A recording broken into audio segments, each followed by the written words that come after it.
Hello everyone, welcome back to my YouTube channel technical Rajput blog. So I hope guys आप लोग बहुत ही अच्छे होंगे। तो ये वीडियो पूरा होने वाला है depend about the TCS prime के बारे में। तो रिसेंटली मैं आप लोगों को टीसीएस प्राइम का स्ट्रक्चर बताता हूँ और डिजिटल क्या होता है और निंजा में क्या होता है। तो पहले ये डिस्कस करते हैं, फिर उसके बाद मैं बताने वाला हूँ कि रिसेंटली में I am add with one student those who have just given their prime, और क्या हुआ कि प्राइम का देने के बाद उसको कंपनी ने फोर्सफुली क्यों ऑफ़र किया कि वो डिजिटल एक्सेप्ट कर ले। तो ये चीज़ मैं आप लोग बताने वाला हूँ कि कंपनी में क्या चल रहा है क्या नहीं है, टीसीएस की तरफ से ये क्या हुआ था। तो जस्ट के बिन पूरी प्रोसेस बताने वाला हूँ। तो उससे पहले मेरी चैनल को सब्सक्राइब जरूर कर देना और वीडियो को लाइक ज़रूर कर देना। आई होप अगर आप लोग about the latest onboarding update information about the Accenture, Capgemini, TCS, Tech Mahindra, so there is a separate group on my WhatsApp, so you can go and visit in the description box. I mention all the group link. You can go and visit that group and join as soon as possible. And you can also visit on my Telegram group, and you can also visit on my LinkedIn and Instagram also profile. So about that, so let's go start with the TCS process. तो TCS की NQT की process क्या होती है? TCS NQT का exams होता है जिसमें आप लोग के तीन जो कि जॉब ऑफर्स के रोल होते हैं हमारे, जो कि हमारा सबसे छोटा रोल होता है टीसीएस निंजा, जो कि 3.5 एलपीए का पैकेज देता है, 3.5 3.56 समथिंग इतना ही होगा। और फिर उसके बाद आ जाता है हमारा टीसीएस का एज यूजुअल डबल पैकेज होता है, जो कि 3.5 से 7 एलपीए का जो होता है टीसीएस डिजिटल, 7 समथिंग पहुंच जाता है, 6.5। ठीक है, फिर उसके बाद होता है टीसीएस प्राइम, जो कि हमारा 11 लाख का पैकेज होता है, जो कि बहुत ही ज़्यादा होता है क्योंकि उसके लिए एडवांस क्वांट का आपका अच्छा खासा लेवल होना चाहिए। सेम पैटर्न होता है टीसीएस एनक्यूटी का, जो भी एग्ज़ाम देते हैं उसी के लेवल पे आपको टीसीएस प्राइम के लिए आप लोगों को directly face to face interview के लिए और डिजिटल के लिए, दोनों के लिए आप लोगों को बुलाया जाएगा। Just face to face interview की प्रोसेस होती है उसमें, ऑल दिस इन्फॉर्मेशन। तो जो कि प्रोसेस अच्छा खासा होता है, लेवल भी एग्ज़ाम्स का बहुत ज़्यादा हाई लेवल होता है, जो कि टेक्निकल के 2 राउंड होते हैं, एचआर राउंड होता है, जो कि अच्छा खासा परफॉर्मेंस करना पड़ता है उसके लेवल के लिए, टीसीएस प्राइम के लिए। अब बात करते हैं जो मैंने आप लोगों से डिस्कस किया था। तो आप लोगों को टीसीएस प्राइम के लिए क्या क्या पढ़ना पड़ता है? तो क्वांट पढ़नी पड़ती है, अच्छी खासी आप लोग आना चाहिए, रीजनिंग का लेवल होना चाहिए, जो कि मोस्टली डीएसए के मोस्टली क्वेश्चन होते हैं, गेम बेस्ड के क्वेश्चन होते हैं, वो अच्छे खासे आने चाहिए। डेटा स्ट्रक्चर एल्गोरिदम के जितने भी है हो गए, अच्छा खासा लेवल पे क्वेश्चन होता है, जो कि इंटरमीडिएट लेवल के क्वेश्चन हमारे पूछे जाते हैं, उसी के बेसिस पे आपका टीसीएस प्राइम देते हैं।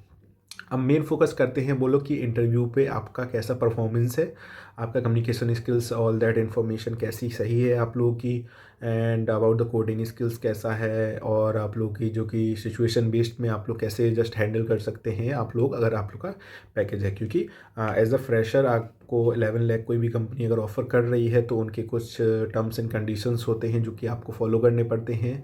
तो वही चीज़ है। तो recently one case I met with one student those who just inform me about that, sir I have just gone through the TCS NQT exams and I have been selected for the TCS Prime.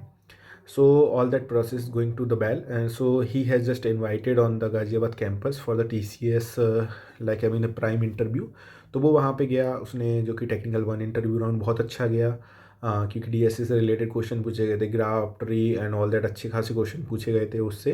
फिर क्या हुआ, technical 2 round में भी सही question था, game based के question थे, puzzle थे, कुछ अच्छे खासे क्वेश्चन थे, और काफ़ी सारे डीएसए का बेसिक क्वेश्चन था, डीवीएमएस की भी अच्छी खासी क्वेरीज पूछी गई थी उसमें। ठीक है, फिर क्या हुआ कि ऑल दैट इन्फॉर्मेशन अच्छी गई, फिर एचआर के जस्ट इन्फॉर्म हुआ कि आपको हम लोग, तो क्या है कि वो फोर्सफुली उन्होंने बोला कि आप टीसीएस डिजिटल को एक्सेप्ट कर लो, जबकि प्राइम के लिए बंदा सेलेक्ट हुआ था, उसको प्राइम चाहिए था, 11 एलपीए का पैकेज मिल रहा था, तो उसको ज़बरदस्ती कंपनी मतलब एज अ फोर्स कर रही थी कि आप डिजिटल का रोल एक्सेप्ट कर लो।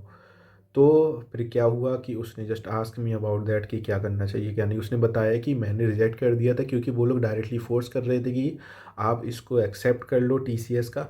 मैं ये बहुत टाइम बाद वीडियो बना रहा हूँ क्योंकि बहुत पहले की ये है, शायद समथिंग लाइक दैट जुलाई और सितंबर के टाइम की प्रोसेस है, क्योंकि टीसीएस इंक्वायरी दोबारा से हो चुका है, अभी की नहीं है।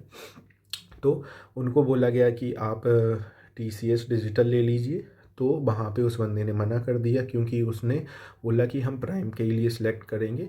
फिर उसके बाद में उन्होंने उससे कोई इन्फॉर्मेशन ली। तो इससे ये लगता मतलब ये सिचुएशन इस टाइम पे चल रही है कि अगर आप लोग प्राइम का हैं तो ये चल रहा है। तो मैं ये नहीं बोल रहा हूँ कि आपने रिजेक्ट किया तो अच्छा किया, तो मैं ये भी बोल रहा हूँ कि अगर रिसेंटली में आप लोगों के पास कोई भी जॉब ऑफ़र हैं तो उनको एक्सेप्ट कर लीजिए।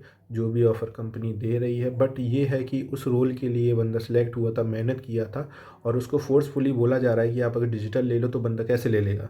तो वो चीज़ है, सभी कंपनियों में सेम सिचुएशन चल रही है, यही सब चीज़ हो रही है। बहुत टाइम से डॉक्यूमेंट वेरिफिकेशन भी नहीं हो रहे हैं, कैंडिडेटों को 4 से 5-5 महीने वेट करना पड़ रहा है। इवनली लास्ट ईयर का भी कैपजेमिनी की जो रिसेंटली यस्टरडे वीडियो मैंने डाली, तो कैपजेमिनी का क्या हुआ कि मार्च का कैंडिडेट था जिसको एलओआई रिसीव्ड हुआ था और 1 साल बाद उसकी ज्वाइनिंग आई है। तो कैंडिडेटों को 1-1 साल तक वेट करना पड़ रहा है रिसेंटली में। तो जो सिचुएशन है बहुत ज़्यादा क्रिटिकल है। अगर आपके पास कोई भी जॉब ऑफ़र है, उसको अपॉर्चुनिटी को ग्रैब कर लो, वेट मत करो ज़्यादा टाइम के लिए, क्योंकि जो सिचुएशन है, आप लोगों से बोला जा रहा है कि 75% जो कि फ्रेशर्स की हायरिंग के चांसेस हैं, अच्छा खासा अपग्रेड होने वाला है। तो उस पे वेट मत करो। जो अभी रिसेंटली में जो सिचुएशन टुडे चल रही है, जो आज की सिचुएशन चल रही है आईटी सेक्टर की, उस पे डिपेंड रहो। आपके पास जो ऑफ़र है उसको अच्छे से करो, उसको यूटिलाइज़ करो, एक्सपीरियंस लो और जिस कंपनी में मिल रहा है छोटा से छोटा पैकेज, टीसीएस अगर आपको 3.5 का भी दे रही है उसका एक्सेप्ट करो। एक्सेंचर दे रही है अगर आप लोगों को, या कैपजेमिनी दे रही है, थोड़ा टाइम ले रही है, तो इसका एक्सेप्ट कर लीजिए। क्योंकि कंपनी अगर आपको कुछ अपॉर्चुनिटीज़ दे रही हैं तो ऐसा नहीं है कि आप लोग उसको रिजेक्ट कर लो कि मुझे बहुत कम सैलरी मिल रही है, तो उस पर डिपेंड मत रहो। तो आई होप अगर वीडियो अच्छा लगा होगा, ऐसी अच्छी अच्छी वीडियो के लिए आप लोग मेरे चैनल को सब्सक्राइब कर लेना, लाइक कर देना। Thank you guys for